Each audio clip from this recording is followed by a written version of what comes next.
maire, y a-t-il des questions? Cheval.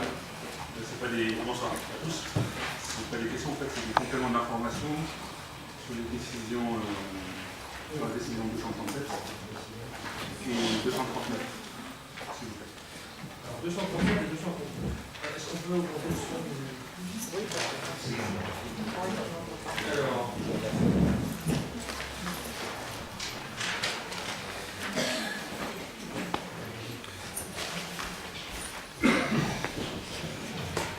Alors, c'était la décision de conclure un avenant au contrat de maintenance et d'assistance suite à l'achat du module pour logiciel de gestion électronique des documents, avec comme classement Signet Finance fourni par la société Cyril.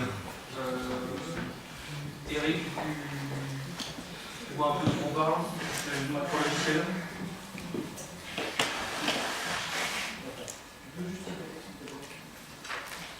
Oui, sur la société Cyril relative à l'utilisation de prologiciels.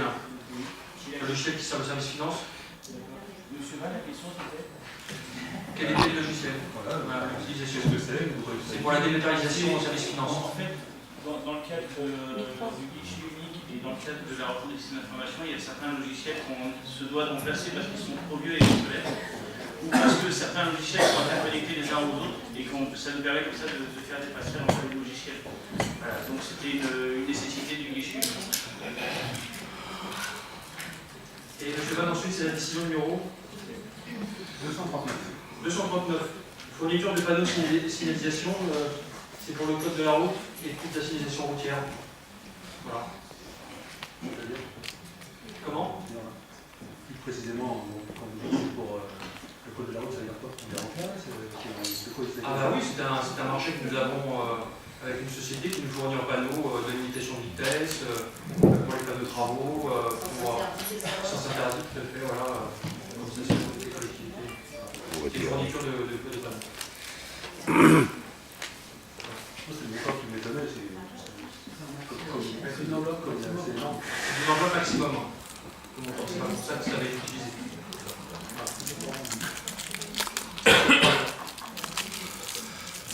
Et la société, c'est JCB Signalisation. Y a-t-il d'autres questions, Mme Payol? Oui, aussi, pardon. Une explication par rapport au matériel imprévu pour l'acquisition de matériel pour l'espace vert suite au vol intervenu. Est-ce que l'assurance comble? Oui, c'est... Pas la totalité, parce que le matériel qui a été volé au sein municipal était très vétuste. Et donc évidemment, le complément d'assurance n'était pas à la hauteur du matériel acheté. Et donc la remise à niveau finalement de ce matériel en neuf est supérieure à ceux qui étaient déjà en place et ont été volés. Donc là, c'est du matériel maintenant nouveau et qui profite à nos agents, surtout dans leur fonction. C'est du gros matériel. C'est du gros matériel. Il a fallu aussi des taille-haies, des souffleurs, des tronçonneuses. Voilà. Ils n'ont pas volé des radios. Une autre question qui est la décision 241 et 243 sur la location. Les locations, alors d'une balayeuse et l'autre c'est une location d'imprimante. Il y a 9 492 € par an et l'autre c'est 10 800 €. Pourquoi location et non achat? Alors, je vais vous répondre sur la décision 241. C'est un contrat de 5 mois qui a été passé avec l'entreprise Laboraco pour une balayeuse aspiratrice multifonction. Donc c'est un loyer qui comprend la location, l'entretien, ce qu'on appelle l'entretien full service, avec un dépannage sous 48 heures. Alors, pourquoi la location? Parce que la nôtre était HS et que ça coûtait, c'était le prêt exorbitant pour la faire réparer. Et on a préféré la louer parce que avec l'entrée dans la Sky, il y a des voies qui vont être intercommunautaires, donc on laisse passer les choses plutôt que parce qu'une balayeuse ça coûte excessivement cher. Voilà. Et pour les imprimantes? Et comment? Ma deuxième question sur les imprimantes.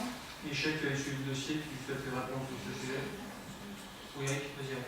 Donc pour les imprimantes, en fait, le choix c'était de la location parce que entre le coût d'achat, le coût de maintenance, la location en fait comprend la maintenance, les consommables, tout l'entretien, et donc là c'est le coût sur 3 ans ou 4 ans. Et donc on a fait le calcul, ça revenait, enfin en tout cas ça revenait moins cher pour le même volume, le même usage avec les consommables qui vont avec les maintenances qui vont avec, ça revenait moins cher que de l'achat. Voilà, c'était l'intérêt de la chose.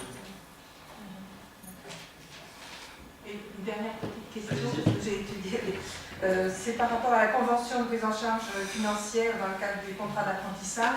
Je voudrais savoir quelle est la fonction quel est son poste de cette personne. C'est la décision 3. Il y a 9 723 euros. Oui, un contrat d'apprentissage au service informatique. Attends. Oui, tout à fait.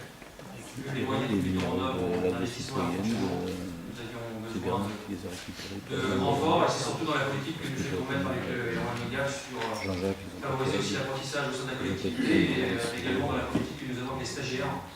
Je crois qu'on a pas trouvé. On a pas mal de stagiaires aussi que nous recevons de la collectivité pour leur mettre le pied à l'étrier dans le monde professionnel. D'autres questions? Voilà. Les armées sont bien mieux marché. Très bien. On va passer à l'ordre du jour. On a l'installation d'une nouvelle conseillère municipale, Delphine Savant. Bonsoir Delphine. Tu nous dis un petit mot? Oui.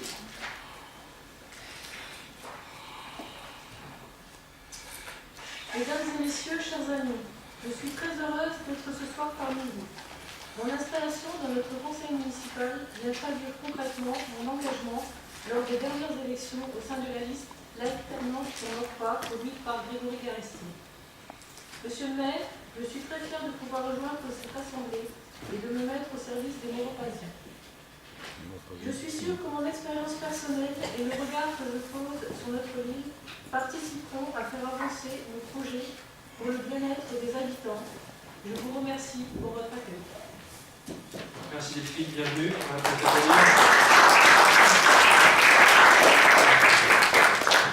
Alors, on souhaite bon courage dans tes fonctions. C'est vas-y Morpazien, comme tu l'as dit, la tâche est lourde, mais le mandat est passionnant. Voilà, bon courage. Merci. Monsieur Van. Et c'est comme à l'accoutumée, à chaque fois qu'il y a eu une nouvelle installation d'un conseiller ou d'une conseillère municipale, le groupe Morpani L'Unité Solidaire a souhaité la bienvenue. Nous vous souhaitons aussi la bienvenue, une collaboration, j'espère, saine et sincère. Merci à vous. Moi, je l'ai fait individuellement. Allez, on passe à toi Michel. Marché d'assurance véhicule à moteur à fond numéro 4. Oui, alors, il s'agit de la poursuite de marché d'assurance véhicule à moteur.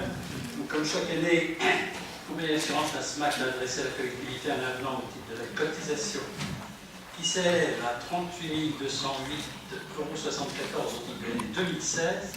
Et comme le solde de 2014-2015 a dégagé un crédit de 959,70 €, la cotisation s'élèvera donc à 37 249,04 €. Le conseil municipal autorisé M. le maire à signer l'avenant en question. Il y a des questions? Il n'y en a pas. Qui compte? Qui s'abstient? Adopté, je vous remercie. Redevance d'occupation du lieu public, jalonnement économique. C'est parti d'un engagement de campagne. Bonsoir à tous. Donc, la ville souhaite soutenir et développer le commerce local de proximité. Dans le cas précis, il s'agit de favoriser une meilleure visibilité des commerces de proximité qui sont implantés dans les quartiers, les dispositifs actuels étant devenus obsolètes. Le marché de mobilier urbain conclu avec la société Deco, dont l'échéance est fixée en décembre 2019, n'a pas inclus ces dispositifs dans le contrat. Compte tenu de l'échéance, il n'est pas envisageable pour la société de conclure un nouvel avenant à ce marché. Une société spécialisée dans ce domaine peut démarcher les commerçants et services afin de leur proposer une signalétique. Donc ce sont des flèches d'indication installées sur des portiques qui correspondent à leur attente et à la nécessité d'être bien identifiés et localisés par leurs clients éventuels. À la différence du marché public qui prescrivait l'obligation aux titulaires de prendre en compte le fléchage de l'ensemble du commerce et services implantés sur le territoire, seuls les commerçants acceptant de payer la société pourront bénéficier de ce fléchage. La société sollicite la ville pour l'autoriser à implanter ces matériels sur le domaine public pour une durée de 3 ans.